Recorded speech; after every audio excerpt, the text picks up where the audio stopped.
Pastor Fábio, esse vídeo na verdade é mais para agradecer ao Senhor pela sua palavra, por aquilo que o Senhor tem nos dado como alimento, pela sua perseverança enquanto servo do Evangelho e discípulo de Jesus. Eu tenho acompanhado quando eu posso o seu programa, tenho assistido às suas palavras, às suas pregações, às suas admoestações também. E eu confesso que eu tenho sido muito abençoado pelas suas palavras e tem me feito também rever conceitos. Eu não nasci no meio evangélico, eu nasci numa família católica e há 10 anos eu me converti. Eu confesso que minha conversão foi uma conversão meio simbólica, no sentido de um sonho. E fui me convertendo aos poucos, na verdade. Minha conversão não aconteceu de uma hora para outra. Mas eu creio que hoje eu posso me considerar um discípulo de Jesus, um defensor do Evangelho, alguém que busca viver o Evangelho da verdade, da graça, o Evangelho de Cristo. E eu quero dizer ao Senhor que eu tenho acompanhado o seu programa, as suas palavras, as suas pregações. Isso tem me dado esperança, né, de que o Evangelho continua sendo pregado, o verdadeiro Evangelho. Os verdadeiros profetas ainda há por aí, embora no meio de tantos deles há os falsos profetas, as falsas doutrinas, os falsos homens que se colocam como boca profética.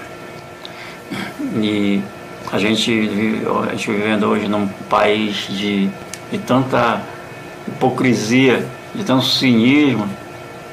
Eu estou em Manaus, eu sou de Santarém, sou do Pará, mas estou em Manaus, estou estudando, tenho doutorado aqui, e acompanhei esse processo político aí, no momento em que o cristão, os que se dizem cristãos, abandonando o Evangelho e tomando um outro Evangelho, aquele que Paulo diz que não é o Evangelho verdadeiro, para poder justificar as suas escolhas, justificar os seus intentos, justificar as suas decisões. E no meio desse todo esse emaranhado de ideias, o verdadeiro Evangelho, o cristão, eu digo que esse cristão é moda, né? Ser evangélico parece ter se tornado moda, né? Eu prefiro dizer que eu sou discípulo de Jesus, sou um defensor do Evangelho. E no meio de todo esse emaranhado, parece que todo mundo está no mesmo barco, né? Da fantasia, da hipocrisia, do cinismo. E parece que a gente fica meio perdido nessa onda aí do oba-oba do crente, né?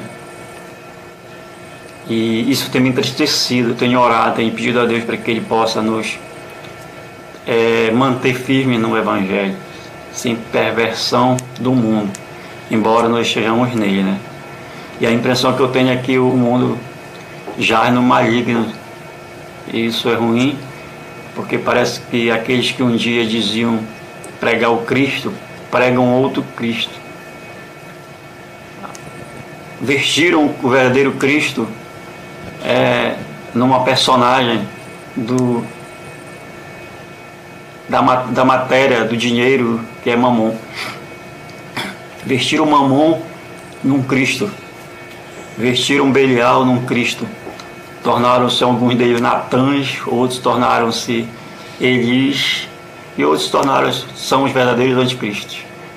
Talvez o anticristo não no sentido como as pessoas imaginam que seja, mas não são anticristos porque pregam aquilo que Cristo não pregou.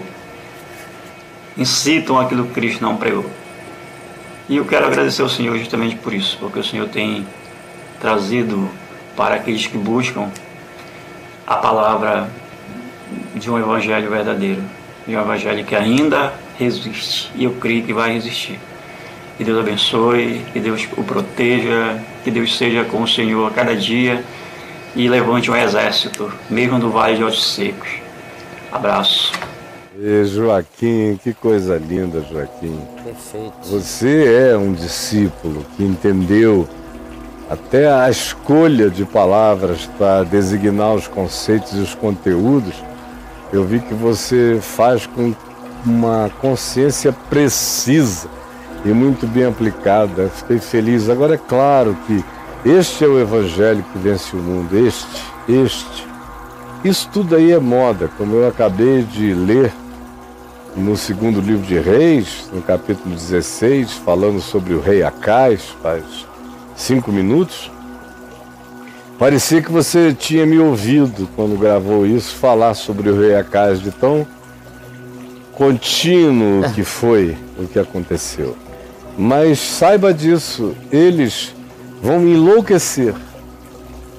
Ainda nem se manifestou a loucura que virá. Eles vão ficar ainda muito mais loucos.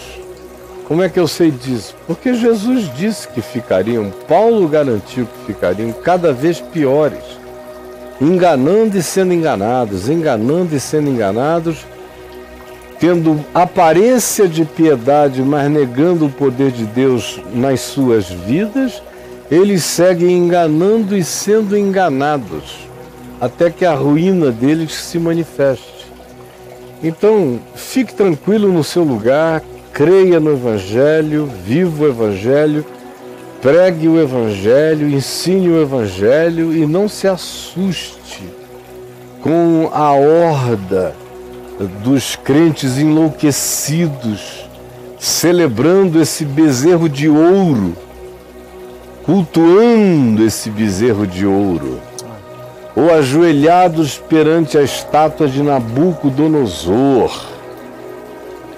Sim, ajoelhados perante a estátua de Nabucodonosor, ou então cultuando o bezerro de ouro. Não se assuste. Continue firme. O Senhor sempre reserva para si mesmo 7.000 que não dobram os seus joelhos a Baal. Sempre há aqueles que não cedem, que se plantam na rocha e se tornam inarrancáveis, que são testemunhos monoliticamente soldados na rocha do século que é Cristo, e ninguém dali os tira. Ninguém. Então creia nisto e não tema, Joaquim, não tema. Você não está só e pode ficar sabendo, tudo isso que está acontecendo vai ter o seu refluxo. Daqui a pouco eles vão entrar num estado de angústia, de depressão, de pânico, de vazio. Os suicídios vão começar a aumentar porque eles falam de Deus o dia inteiro, mas são vazios de Deus. Falam de igreja o dia inteiro, mas são vazios de amor e comunhão. Falam de Jesus o dia inteiro, mas são cheios de ódio de um coração pagão. Falam daquilo que não vivem, prometem aquilo que nunca viram e aplaudem aquilo que não conheceram, porque tudo que aplaudem e dizem e falam é apenas uma invenção, como a do altar de Acais, que ele encontrou em algum lugar, reproduziu ali e a multidão faz. Mas isso cansa, eu já vi antes, e quando o cansaço bater, eles entram num estado horroroso de angústias e angústias. Nessa hora, Joaquim, eles vão saber onde encontrarão o Evangelho, a paz e a serenidade de quem anda com Jesus de fato. Como acontece aqui, eu já vi de tudo, de tudo, de tudo. E também vejo que alguns dos mais arrogantes, na hora em que a angústia de morte visita o coração deles ou da família deles, eles sabem aonde procurar ajuda. Todos eles sabem. Mesmo os que falam mal de mim por aí, na hora do aperto, eu estou dizendo, não é de hipótese, são de fatos e fatos e fatos e fatos e fatos, histórias e histórias e histórias. Na hora do aperto, mesmo aqueles que chegam dizendo: oh, meu irmão, eu preciso te pedir perdão, e me pedem perdão por 1 milhão de coisas. E eu falei, meu Deus, você já nasceu perdoado por Deus e por mim, que quero viver perdoado, você já é. O que é que traz você aqui? Ah, é meu filho, é minha filha, é minha mulher, é isso, é aquilo. É tudo aquilo contra o que eles vivem e que pode assolar a casa deles, e na hora que acontece, eles não têm evangelho nem graça para propor à própria família e nem a si próprios.